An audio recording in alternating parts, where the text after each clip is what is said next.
Assalamualaikum warahmatullahi wabarakatuh. Kembali lagi bersama kami di channel Tadela AR. Pagi ini kami ingin menunjukkan cara mengikat tanaman melon pada kayu penumpang atau biasa disebut sebagai ajir. Cara mengikat yang baik dan benar adalah seperti ini. Jangan kita mengikat di tengahnya ini harus kita beri selang atau spasi. Tujuannya agar batang melon pucuknya tidak bengkok ke bawah seperti ini. Kalau seperti ini merupakan cara pengikatan yang salah, karena cuman di tengah aja diikat, di ujungnya tidak diikat seperti ini. Jadi tetap dia akan mencari tempat yang rendah, karena pada dasarnya tanaman melon ini tidak menjalar ke atas, tapi seperti tanaman semangka. Jadi harus kita bantu ikat di kayu penopang seperti ini. Kita menggunakan tali rafia. Sederhana saja caranya, seperti ini. Ya, harus kita beri spasi agar tanamannya mudah menjalar ke atas, seperti ini.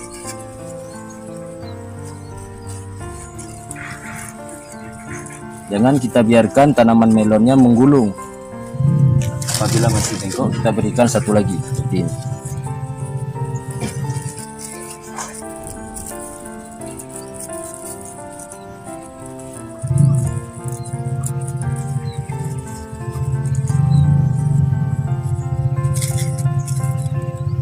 Agar tanaman kita terlihat lebih rapi dan hama-hama yang berada di tanaman gampang kita deteksi.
sekian untuk hari ini.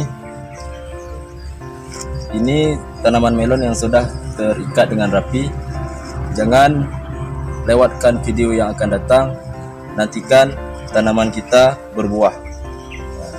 Jangan lupa like, comment, and share. Tekan tombol lonceng dan subscribe-nya. Assalamualaikum warahmatullahi wabarakatuh.